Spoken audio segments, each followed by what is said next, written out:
చూడండి, వీళ్ళేమో దున్నపోతు మీద వర్షం పడ్డట్టు ఒక్కడు కూడా వచ్చిపోలే.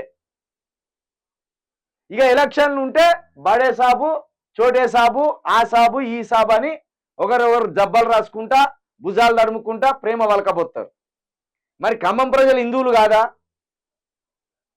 ఖమ్మం ప్రజలు హిందువులు కాదనుకుంటున్నారా? వాళ్ళు పాకిస్తాన్లో ఆఫ్ఘనిస్తాన్ వాళ్ళు అనుకుంటున్నారా? గింత గింత పట్టింపులు ఎంతనమా మన మన తెలంగాణ మీద బీజేపీది. ఓ హిందుత్వం అనగానే, మోడీ అనగానే 8 సీట్లు గుజ్జిపారేస్తారు.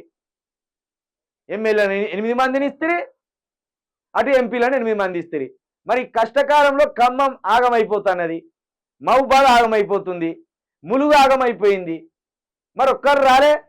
అటు రాహుల్ గాంధీ రాలే, ఇటు మోదీ రాలే, ఇటు అమిత్ షా రాలే.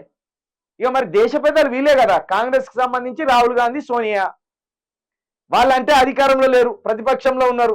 ప్రతిపక్షంలో ఉన్న వాళ్ళ పార్టీ ఇక్కడ అధికారంలో ఉన్నది. వాళ్ళ పార్టీ అధికారంలో ఉన్నది కాబట్టి ఈ పార్టీకి సంబంధించిన అధినేతలుగా వాళ్ళు వచ్చి ఒకసారి పరామర్శించిపోవాలి.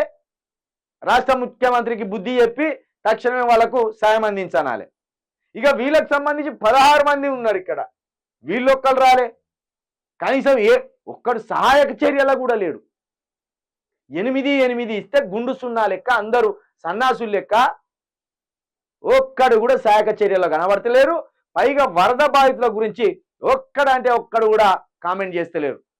ప్రభుత్వం ఆదుకోవాలని చెప్తలేదు, అటు కేంద్రం ఆదుకోవాలని చెప్తలేదు. ఆ గసంటి వ్యక్తులు మనం గెలిపించుకొని మన నాశనానికి మనమే గెలిపించుకున్నట్టు అయింది.